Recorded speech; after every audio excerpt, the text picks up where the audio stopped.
Salut à tous, c'est Coach Sharaf, bienvenue dans cette nouvelle vidéo. Donc pour ceux qui ne me connaissent pas, je suis un ancien footballeur amateur, ancien champion de France aussi de football freestyle. Je suis expert en technique individuelle football, je suis préparateur en technique football et je suis le fondateur de la méthode Coach Sharaf. C'est ma propre méthode en fait.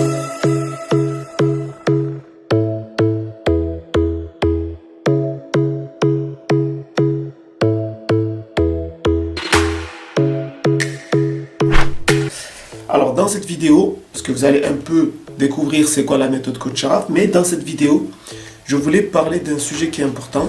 Je vais répondre, en tout cas essayer de répondre à une question que beaucoup de parents se posent. C'est celle-ci. Comment ça se fait que leurs enfants ne progressent pas forcément en club? Donc il y a beaucoup d'enfants qui n'arrivent pas à progresser en club. Et en fait, il y a plusieurs raisons à cela. La première, c'est celle-ci, c'est que en réalité, les clubs d'aujourd'hui ne sont pas dans une logique de formation, mais ils sont dans une logique, on va dire, de compétition. Voilà. On a oublié la formation parce qu'on est pressé, on cherche surtout la compétition. Il faut absolument avoir des joueurs qui savent déjà jouer, qui sont déjà bons, pour pouvoir rentrer de suite dans une compétition. Et pourtant, c'est paradoxal parce que lorsque les gens inscrivent leurs enfants dans un club de tennis ou de judo ou de karaté, eh bien, on leur apprend les techniques de judo, de karaté, les techniques pour bien frapper la balle au tennis, etc.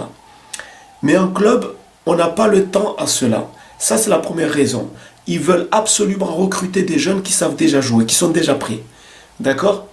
Alors que normalement, un club devrait passer plus de temps à former, ensuite rentrer dans la compétition. Parce que ce n'est pas non plus incompatible la compétition et la formation. Mais sauf qu'aujourd'hui, voilà, on a plus mis l'accent sur la compétition.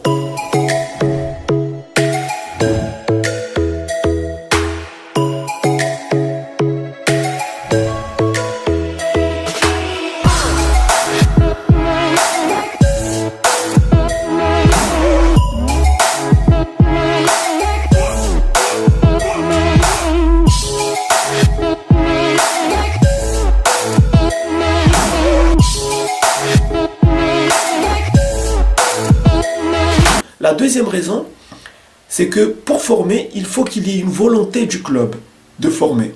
Et pour cela, il faut à la fois des éducateurs compétents qui savent former, il faut organiser la formation et il faut du temps pour que les joueurs progressent. Et aucun joueur ne peut progresser du jour au lendemain. Donc il faut vraiment qu'il y ait une volonté de la part du club pour faire cela. Donc, des éducateurs compétents qui sont formés, d'accord? Ensuite, organiser la formation, avoir une stratégie sur le moyen et sur le long terme pour former des joueurs et laisser le temps au temps.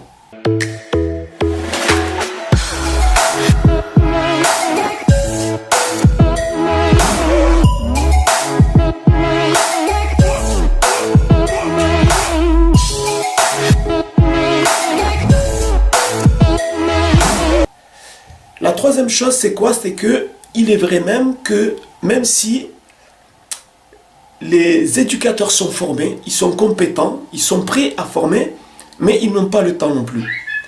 Pourquoi? Parce qu'un éducateur ne peut pas s'occuper de 10 jeunes ou 12 joueurs et aider chaque joueur à progresser. Il n'a pas le temps. Même s'il peut le faire, mais en réalité, il n'aura pas le temps de le faire. Il n'aura pas le temps de le faire. Donc c'est pour cela que les entraîneurs, la majorité, même s'ils sont compétents, ils connaissent bien le football, puisque beaucoup d'entraîneurs, voilà, sont des entraîneurs compétents, mais ils n'ont pas le temps. Et donc ils vont plus se focaliser sur le côté purement collectif. D'accord? Sur le côté collectif. Mais le problème, c'est quoi? C'est que un enfant, un joueur qui n'est pas bon individuellement, comment voulez-vous qu'il soit bon collectivement? Alors, ok, il peut apprendre à se placer sur le terrain, mais je suis désolé. Si la technique individuelle n'est pas développée, comment voulez-vous que le joueur puisse jouer dans un collectif si lui-même est incapable de maîtriser un minimum le ballon? Et c'est pour cela, en fait, que beaucoup de jeunes ne progressent pas en club. Voilà. Donc ils rentrent en club pendant par exemple 2 ans, 3 ans, mais ils n'arrivent même pas à faire 50 jongles d'un pied, du pied droit. Ils rentrent en club, mais ils ne savent pas c'est quoi l'explosivité, ils ne savent pas c'est quoi le changement de direction, etc., etc.